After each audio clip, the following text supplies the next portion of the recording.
Alita, Battle Angel is a 2019 action sci-fi thriller. It's a movie about a cyborg girl who is woken up and she has no memories of her past and she has to kind of figure out her life.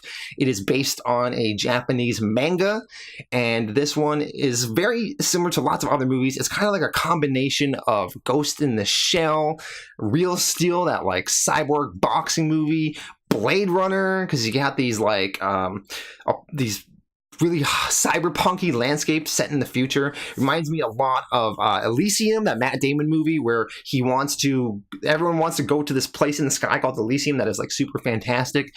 And in this movie, they all want to go to this place called Salem.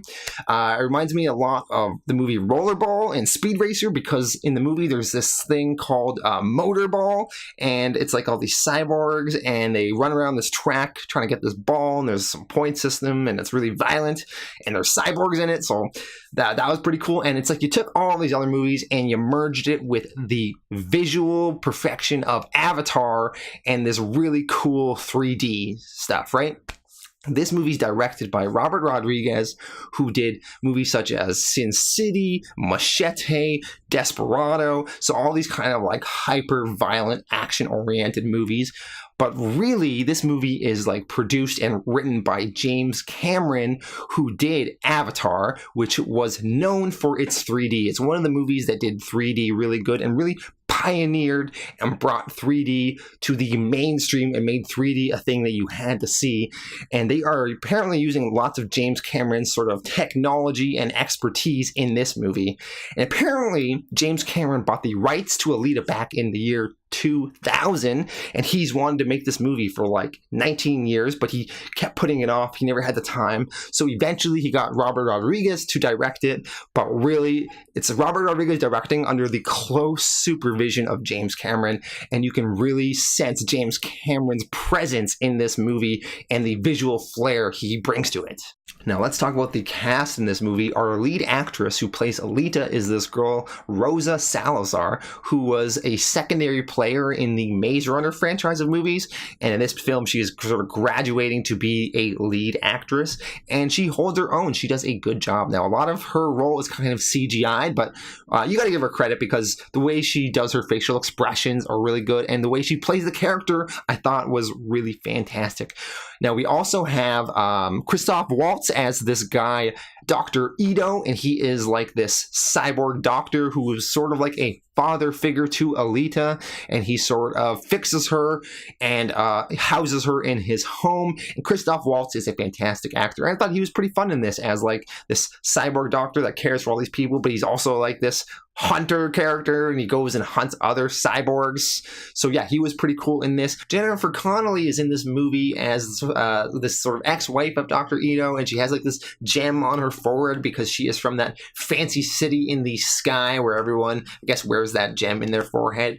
And she looks fantastic in this movie. Jennifer Connelly is so beautiful, but I thought she was just okay in this movie. There wasn't really so much for her character to do, so there wasn't that many moments for her to shine, and she was just fine in this movie.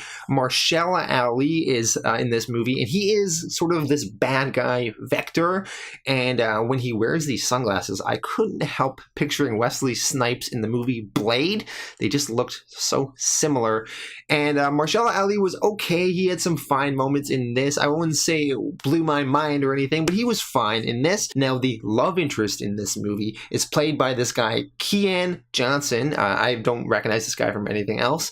And he is kind of this pretty boy love interest, and he's kind of one of the weaker points of the movie. Him and his relationship with Alita is very superficial, very kind of corny, not really fleshed out. And yeah, and he's just such a pretty boy. He's always like, he's not wearing a shirt, you see his abs, and then when he puts on his shirt, it's not like a normal shirt like mine. It's kind of like mine, but like it's like with the sleeves rolled up, and he's like in Greece in like the 1950s, and he's always just like, hey, Alita. And, you know, you see his biceps and stuff. He's just like purely there for the eye candy for the ladies. And yeah, and I didn't really love him in this. Okay, now let's talk about my positives. The visuals in this movie are amazing. This movie is, you know, very influenced by James Cameron and his 3D technology, and the 3D looks super dope in this, super awesome. I usually kind of hate 3D. I prefer not to watch a movie in 3D, but because this is James Cameron, I think this is one of those films where you have to see it in 3D if you can. And IMAX too, if you want to dish out that money for it. Because the visuals in this are just so good. Seeing these city landscapes so beautiful in this kind of cyberpunk world, beautiful. The action sequences are so cool. You have all these cyborgs fighting other cyborgs, and they're shooting out swords and knives from them. They're slicing each other, and super kind of violent, but very, very cool. And just some of the best fight sequences I've ever seen in a movie, and just jumping from rooftop to rooftop, and these motor ball arena sequences, so cool. Like, visually, this movie is just super, super amazing. Now, let's go into the plot and the writing. Now, the plot, some of the negatives people are saying is that, this love interest isn't good, which I agree with. Some of the writing is kind of simplistic. Maybe they're not tackling those hard themes that maybe the Alita manga did. That's all kind of true. One thing I do have to say, though, is that at least this movie was comprehensible. I was really worried that when you're tackling this hard sci-fi story, when you translate it into the movie, you're going to lose so much, and it's going to be super hard to follow. But I was able to follow it, so that's pretty good. But onto the negatives is that, yes, maybe it's not as deep as it could be. Maybe it is a little bit superficial at times. The plot just kind of does diverge in these random sort of side adventures, like Alita becoming a hunter, Alita joining this motorball league. We have some side plots with Dr. Ito, and then various things with this love interest. And yeah, it all kind of doesn't really matter so much, but doesn't really matter because you're spending time in this world, and that is what is good. So while the overall writing is maybe just kind of mediocre, I think it is serviceable. It is a serviceable job. And in conclusion, I really dug this movie. I thought it lived up to its potential, and I thought it set up perfectly for potential sequels.